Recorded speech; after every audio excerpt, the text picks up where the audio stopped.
National metrology conclave के उद्घाटन सत्र को प्रधानमंत्री नरेंद्र मोदी संबोधित कर रहे हैं। आपको सीधे लिए चलते हैं। हमारे वैज्ञानिक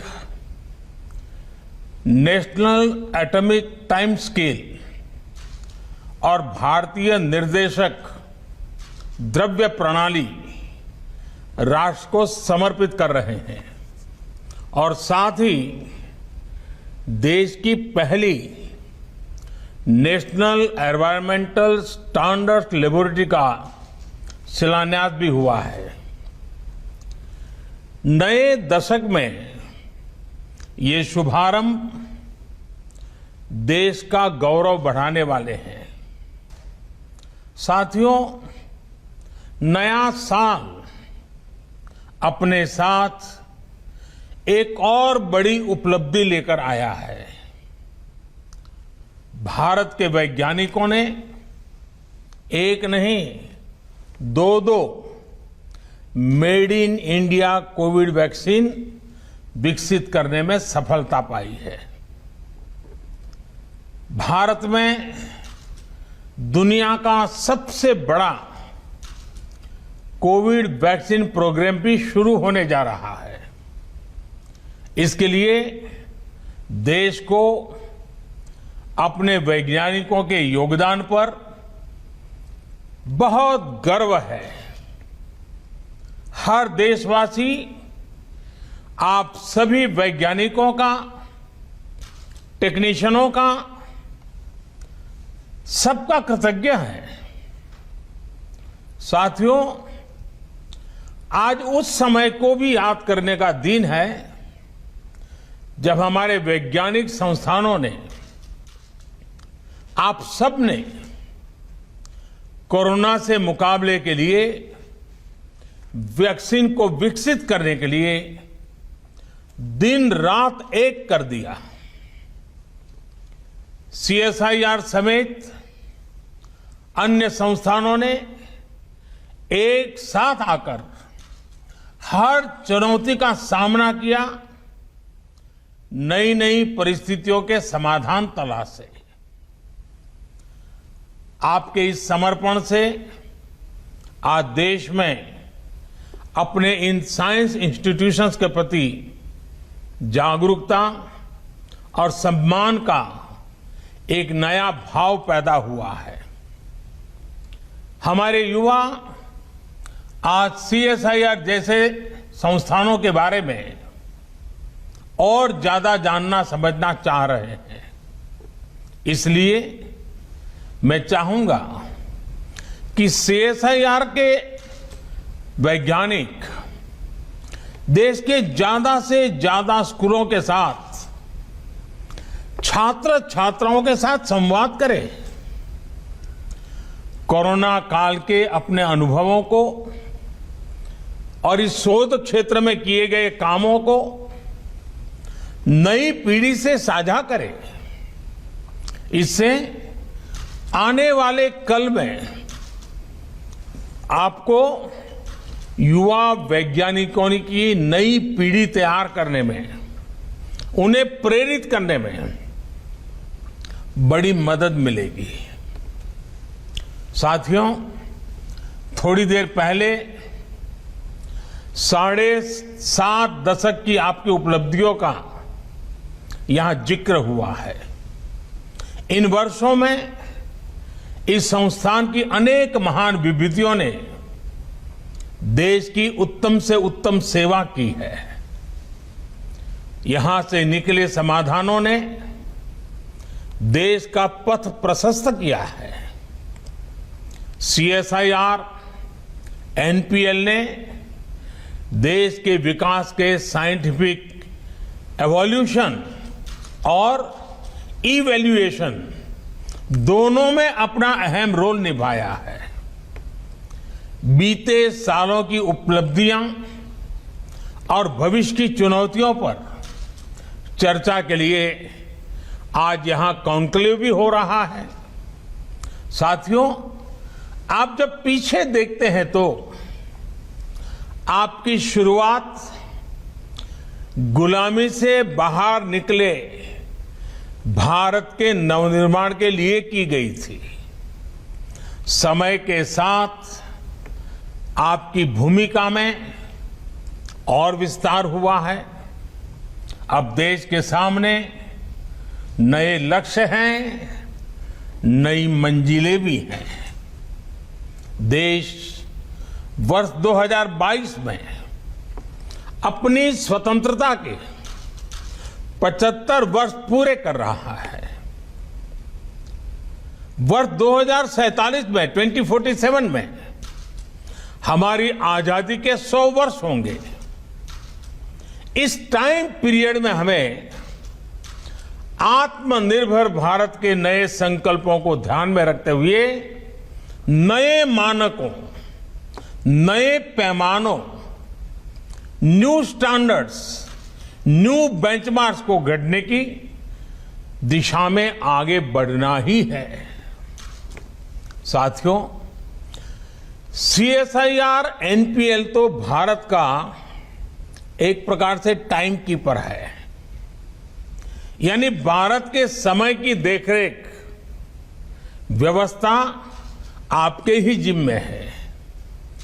जब समय की जिम्मेदारी आपकी है तो समय का बदलाव भी आपसे ही शुरू होगा।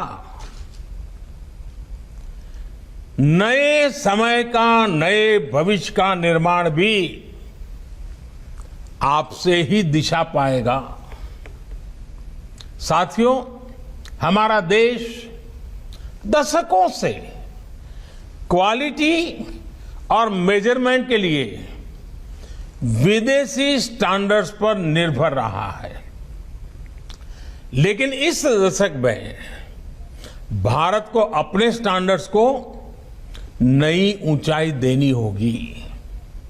इस दशक में भारत की गति, भारत की प्रगति, भारत का उत्थान, भारत की छवि, भारत का सामर्थ्य, हमारी कैपेसिटी बिल्डिंग हमारे स्टैंडर्ड से ही तय होंगे।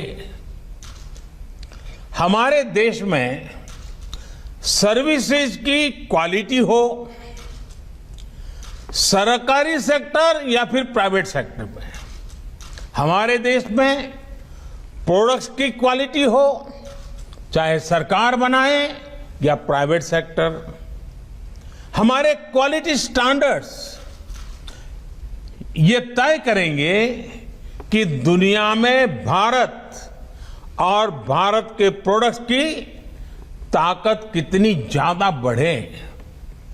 साथियों, ये मेट्रोलॉजी साधारण भाषा में कहें तो मापने नापने की साइंस, ये किसी भी वैज्ञानिक उपलब्धि के लिए भी बुनियाद की तरह काम करती है।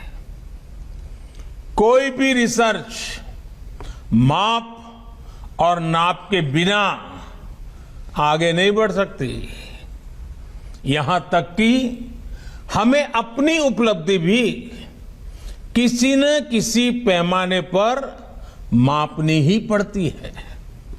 इसलिए मेट्रोलॉजी मॉडर्निटी की आधारशिला है। जितनी बेहतर आपकी मेथोडोलॉजी होगी, उतनी ही बेहतर मेट्रोलॉजी होगी। और जितनी विश्वसनीय मेट्रोलॉजी जिस देश की होगी, उस देश की विश्वसनीयता दुनिया में उतनी ही ज्यादा होगी। मेट्रोलॉजी हमारे लिए मिरर की तरह होती है। दुनिया में हमारे प्रोडक्ट्स कहां स्टैंड कर रहे हैं, हमें क्या सुधार की जरूरत है, ये पहचान, ये सेल्फ इंट्रोस्पेक्शन मेट्रोलॉजी से ही तो संभव होता है। इसलिए आज जब देश आत्मनिर्भर भारत का अभियान, इसका संकल्प लेकर के आगे बढ़ रहा है, तो हमें याद रखना है कि इसका लक्ष्य क्वांटिटी भी है, लेकिन साथ साथ क्वालिटी भी उतनी ही महत्वपूर्ण है। यानी स्केल भी बढ़े और साथ साथ स्टैंडर्ड भी बढ़े। हमें दुनिया को केवल भारतीय उत्पादों से भरना नहीं है, ढेर नहीं खड़े कर रहे हैं।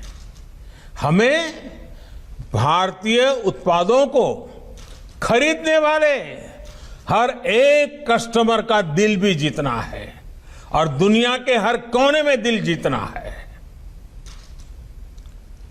मेड इन इंडिया की न केवल ग्लोबल डिमांड हो बल्कि ग्लोबल एक्सेप्टेंस भी हो, ये हमें सुनिश्चित करना है। हमें ब्रांड इंडिया को क्वालिटी, क्रेडिबिलिटी के मजबूत स्तंभों पर और मजबूत बनाना है। साथियों, मुझे खुशी है कि भारत अब इस दिशा में तेजी से आगे बढ़ रहा है। आज भारत दुनिया के उन देशों में है जिनके पास अपना नेविगेशन सिस्टम है। नाविक से भारत ने ये उपलब्धि हासिल करके दिखाई है। आज इसी और एक और कदम बढ़ा है। आज जिस भारतीय निर्देशक द्वारा लोकार्पण किया गया है, यह हमारे उद्योग जगत को क्वालिटी प्रोडक्ट्स बनाने के लिए प्रोत्साहित करेगा। अब food, edible oils, minerals, heavy metals, pesticide, pharma और टेक्सटाइल ऐसे अनेक क्षेत्रों में अपने सर्टिफाइड रेफरेंस मटेरियल सिस्टम को मजबूत करने की तरफ हम तेजी से आगे बढ़ रहे हैं। अब हम उस स्थिति की तरफ बढ़ रहे हैं जहां इंडस्ट्री रेगुलेशन सेंट्रिक अप्रोच के बजाय कंज्यूमर ओरिएंटेड अप्रोच की तरफ बढ़ें। इन नए मानकों से देश भर के जिलों में वहां के लोकल प्रोडक्ट को ग्लोबल पहचान दिलाने का अभियान है। उसको बहुत लाभ मिलेगा। इससे हमारे एमएसएमई सेक्टर को विशेष लाभ होगा, क्योंकि बाहर की जो बड़ी मैन्युफैक्चरिंग कंपनियां भारत आ रही हैं, उनको यहीं पर इंटरनेशनल स्टैंडर्ड्स की लोकल सप्लाई चेन मिलेगी। सबसे बड़ी बात, नए मानकों से एक्सपोर्ट और इंपोर्ट दोनों की क्वालिटी सुनिश्चित होगी। इससे भारत के सामान्य उपभोक्ता को भी अच्छा सामान मिलेगा, एक्सपोर्टर की परेशानी भी कम होगी। यानी हमारा प्रोडक्शन, हमारे प्रोडक्ट्स क्वालिटी में जितने बेहतर होंगे, उतनी ही ताकत देश की अर्थव्यवस्था को मिलेगी। साथियों, अतीत से लेकर वर्तमान तक आप कभी भी देखें, जिस देश ने साइंस को जितना आगे बढ़ाया है, वो देश उतना ही आगे बढ़ा है। ये साइंस, टेक्नोलॉजी और इंडस्ट्री का वैल्यू क्रिएशन साइकिल है। साइंस से कोई आविष्कार होता है तो उसी के प्रकाश में टेक्नोलॉजी विकसित होती है और टेक्नोलॉजी से इंडस्ट्री खड़ी होती है, नए उत्पाद तैयार होते हैं, नए आइटम निकलते थे, प्रोडक्ट निकलते हैं। इंडस्ट्री फिर नए रिसर्च के लिए साइंस में इन्वेस्ट करती है और ये साइकिल नई संभावनाओं की दिशा में आगे बढ़ती जाती है। CSIR NPL ने भारत के इस वैल्यू साइकिल को आगे बढ़ाने में अहम भूमिका निभाई है। आज जब देश आत्मनिर्भर भारत के लक्ष्य को लेकर आगे बढ़ रहा है, तब साइंस से मास मैन्युफैक्चरिंग की इस वैल्यू क्रिएशन साइकिल, इसका महत्व और बढ़ जाता है। इसलिए सीएसआईआर को इसमें बड़ा रोल निभाना होगा। साथियों, सीएसआईआर एनपीएल ने आज जिस नेशनल एटॉमिक टाइम स्केल उसे जो देश को सौंपा है, उससे भारत नैनो सेकंड यानी 1 सेकंड के 1 अरब हिस्से तक समय को मापने में भी आत्मनिर्भर बन गया है। 2.8 नैनो सेकंड, इसका ये एक्यूरेसी लेवल हासिल करना अपने आप में बहुत बड़ा सामर्थ्य है।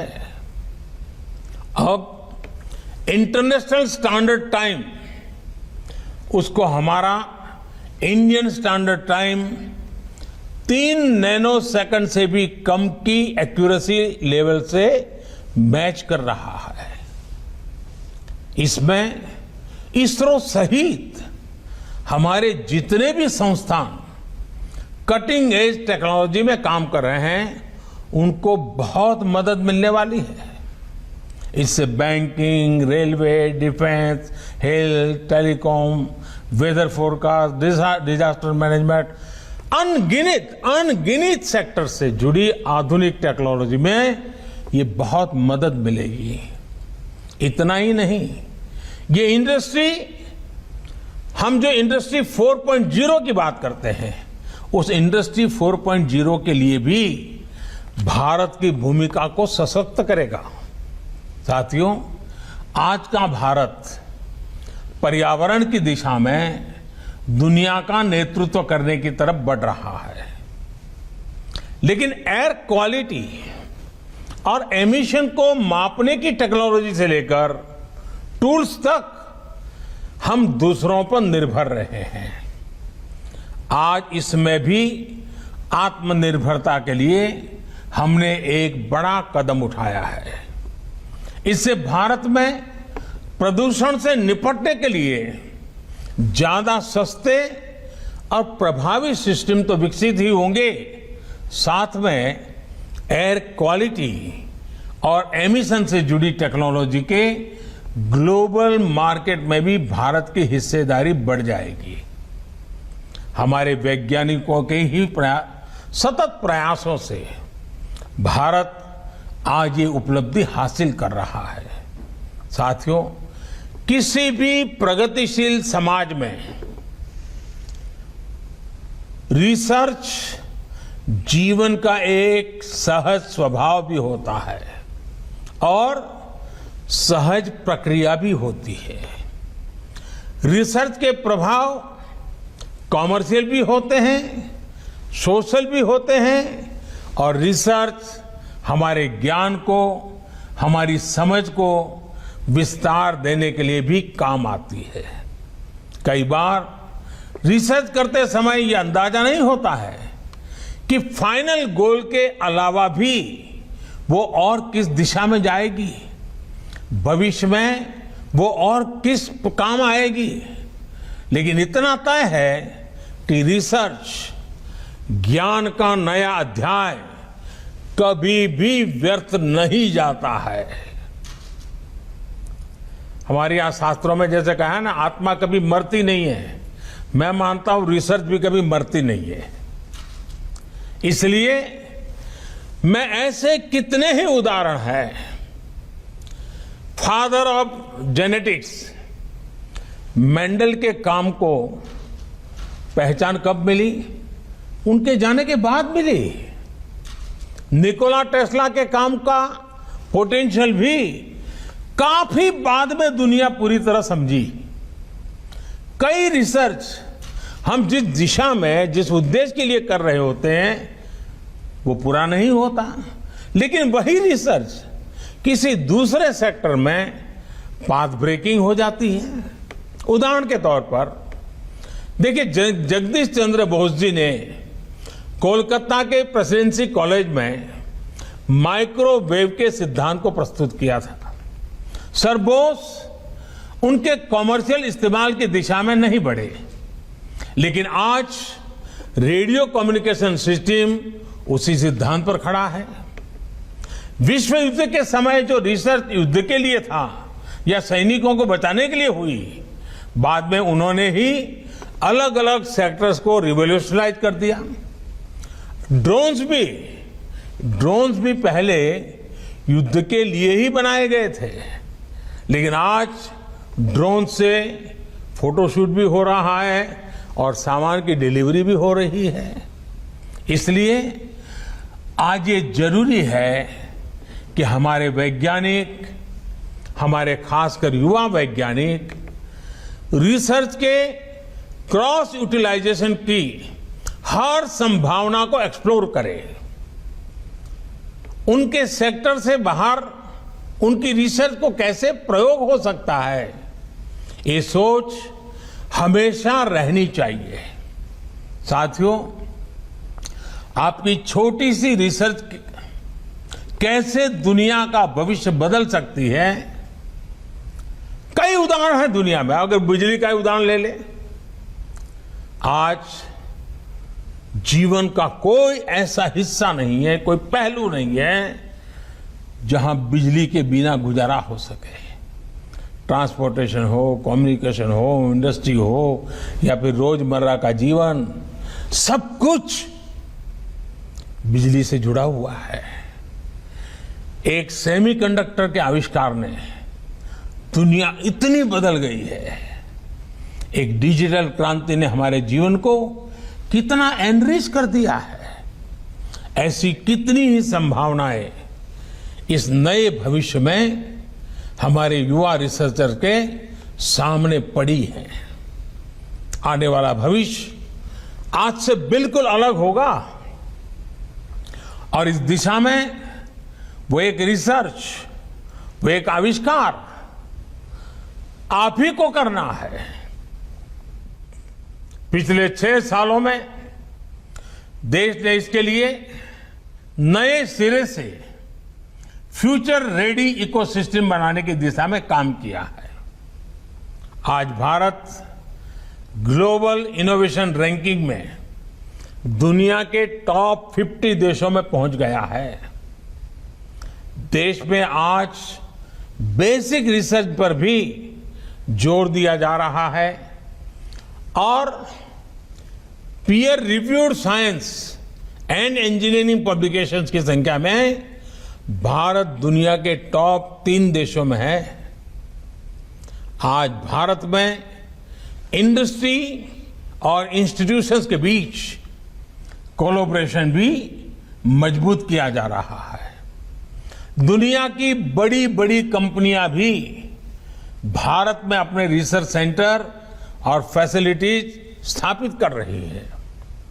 बीते वर्षों में इन फैसिलिटीज की संख्या भी बहुत ज्यादा बढ़ी है। इसलिए साथियों, आज भारत के युवाओं के पास रिसर्च और इनोवेशन में असीम संभावनाएं हैं।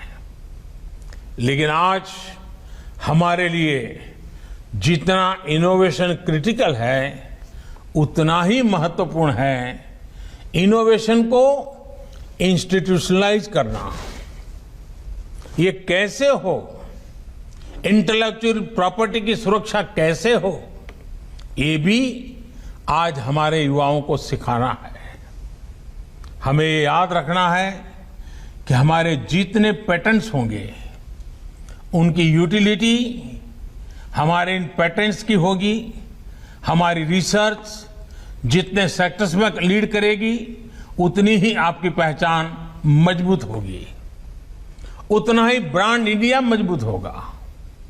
हम सबको कर्मण्येवाधिकारस्ते मां फलेषु कदाचन के मंत्र से ऊर्जा लेकर कर्म में जुटे रहना है। और शायद इस मंत्र को जीवन में अगर किसी ने उतारा है, तो मुझे हमेशा लगता है साइंटिस्टों ने उतारा हुआ है। उनका यही मन रहता है, वो लेबोरेटरी में एक ऋषि की तरह तपस्या करते रहते हैं और कर्मण्यवाधिकारस्ते मां फलेषु कदाचन, कर्म करते रहो, फल मिले या न मिले वो लगा रहता है।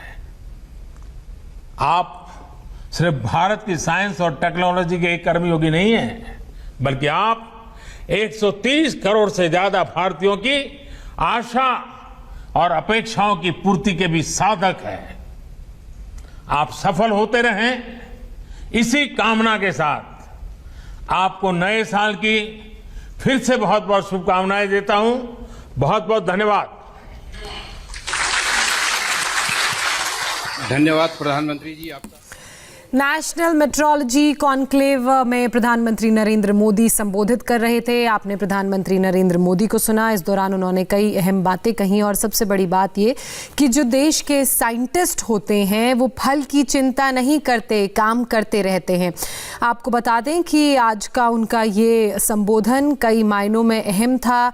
आपको बता दें कि आज 75वां स्थापना दिवस है और नेशनल मेट्रोलॉजी कॉन्क्लेव इसी के उपलक्ष्य में आयोजित किया गया है और प्रधानमंत्री नरेंद्र मोदी वहां मौजूद लोगों को संबोधित कर रहे थे। नेशनल मेट्रोलॉजी कॉन्क्लेव की हमने बात की, प्रधानमंत्री नरेंद्र मोदी को आपने सुना। और जिस वैक्सीन पर विपक्ष अफवाहें फैला रहा है, झूठा एजेंडा चला रहा है, उन्हें प्रधानमंत्री नरेंद्र मोदी ने यहां से क्लियर मैसेज दिया। प्रधानमंत्री ने दो टूक कहा कि दो वैक्सीन बनाने वाले वैज्ञानिकों पर पूरे देश को गर्व है। भारत में बनी 2 वैक्सीन को मंजूरी एक बहुत बड़ी उपलब्धि है। प्रधानमंत्री ने वैक्सीन पर सियासत करने वालों को कैसे करारा जवाब दिया, सुनिए। नया साल अपने साथ एक और बड़ी उपलब्धि लेकर आया है। भारत के वैज्ञानिकों ने एक नहीं 2 made in India Covid vaccine विकसित करने में सफलता पाई है। भारत में दुनिया का सबसे बड़ा कोविड वैक्सीन प्रोग्राम भी शुरू होने जा रहा है। इसके लिए देश को अपने वैज्ञानिकों के योगदान पर बहुत गर्व है। हर देशवासी आप सभी वैज्ञानिकों का, टेक्नीशियनों का, सबका कृतज्ञ है। साथियों, आज उस समय को भी याद करने का दिन है जब हमारे वैज्ञानिक संस्थानों ने, आप सब ने कोरोना से मुकाबले के लिए वैक्सीन को विकसित करने के लिए दिन रात एक कर दिया। CSIR समेत अन्य संस्थानों ने एक साथ आकर हर चुनौती का सामना किया, नई नई परिस्थितियों के समाधान तलाशे। आपके इस समर्पण से आज देश में अपने इन साइंस इंस्टीट्यूशंस के प्रति जागरूकता और सम्मान का एक नया भाव पैदा हुआ है। हमारे युवा आज CSIR जैसे संस्थानों के बारे में और ज्यादा जानना समझना चाह रहे हैं। इसलिए मैं चाहूंगा कि CSIR के वैज्ञानिक देश के ज्यादा से ज्यादा स्कूलों के साथ, छात्र छात्राओं के साथ संवाद करें। कोरोना काल के अपने अनुभवों को और इस शोध क्षेत्र में किए गए कामों को नई पीढ़ी से साझा करें। इससे आने वाले कल में आपको युवा वैज्ञानिकों की नई पीढ़ी तैयार करने में, उन्हें प्रेरित करने में बड़ी मदद मिलेगी।